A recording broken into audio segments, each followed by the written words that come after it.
Welcome back to Savage Showdowns. This week we'll again returning to the battle arena. This week we will have our first prehistoric mammal, Smilodon populator, the largest saber-toothed tiger, facing off against a grizzly bear. We will examine size, strength, speed, stealth, weapons, and armor to see who is coming out on top. First up, let's look at the grizzly bear. Size. Grizzly bears are large, powerful carnivores that stand 5 feet at the shoulder and up to 9 feet when reared up on their hind legs. In addition, these massive brawlers have been reported weighing from 860 to 1,300 pounds, though 1,000 to 1,100 is probably more reasonable.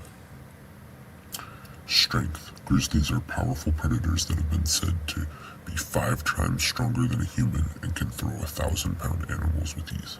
In addition, their powerful swipes have been rumored to decapitate smaller prey.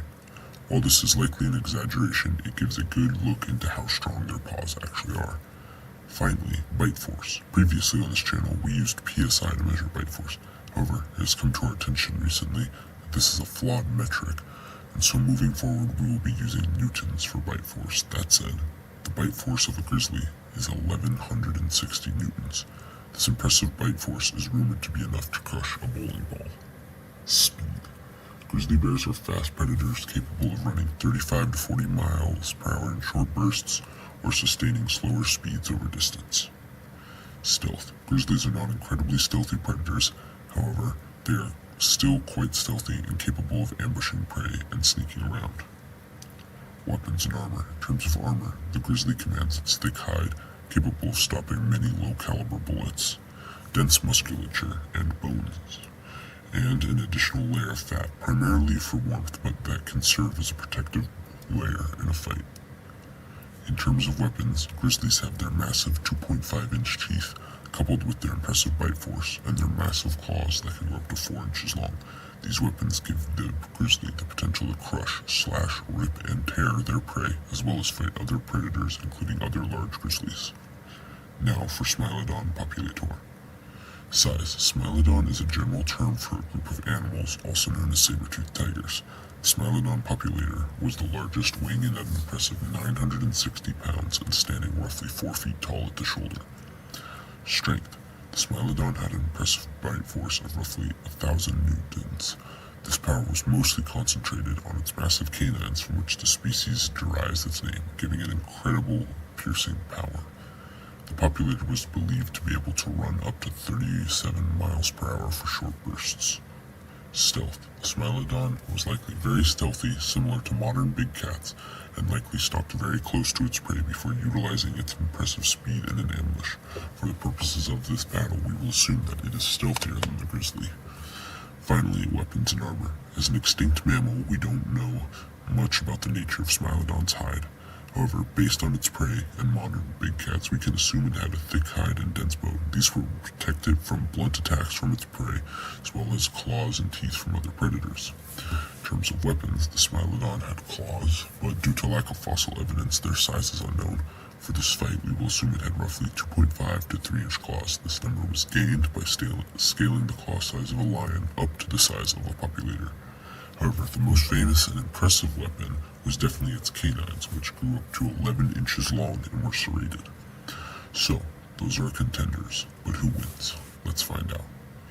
Our arena for this fight will be an open wooded area with medium-height grass and lots of spaced-out trees.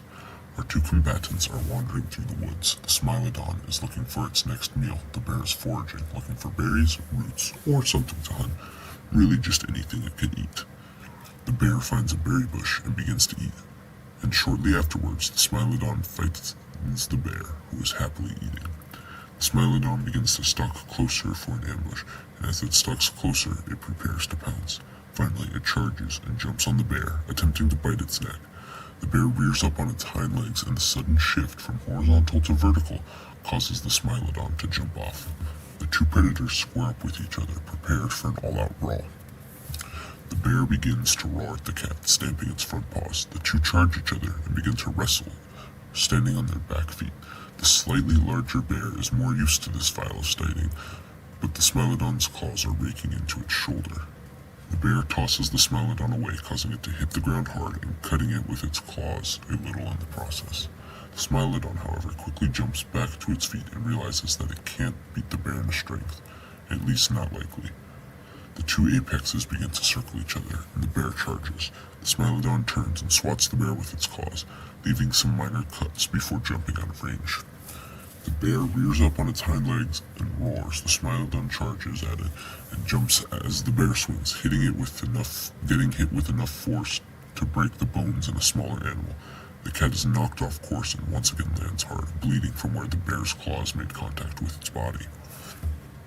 Again, the tiger gets up quickly, and this time tries to utilize its speed to get an angle on the bear. It works, and the Smilodon is able to pounce onto the bear, biting with its massive fangs into the bear's shoulder before being thrown off. This injury will take a serious toll on the bear, whose thick hide can easily protect it from the cat's claws, but are susceptible to the large piercing power of the massive teeth. That said, the bear is still in good shape to fight. Smilodon cannot keep this pace forever, and if it slows down too much, it will likely lose to the bear in a battle of strength. Knowing this, the Smilodon charges at the bear, who charges back, and as they close, the bear rears back to wrestle. But the Smilodon instead jumps at the bear's throat, and by some small miracle, manages to grab it before the bear can react. The bear panics and begins to claw at the cat, but it's too late. The bear begins to slow down, falling to the ground, two massive holes in its throat. The bear was unable to overcome the weapons of the Smilodon populator, whose large fangs provided a counter for the bear's tough hide and muscles. However, the size of the populator was possibly the most important factor in this fight. A smaller Smilodon wouldn't have been able to take the blows from the bear and may have been killed by the powerful slap. However, the populator was big enough to endure these wounds and continue fighting, ultimately creating the opening it needed for its speed to kill the bear. Smilodon wins, but let me know what you think in the comments down below. Feel free to suggest any future fights. Don't forget to like and subscribe, and I will see you in the next Savage Showdown.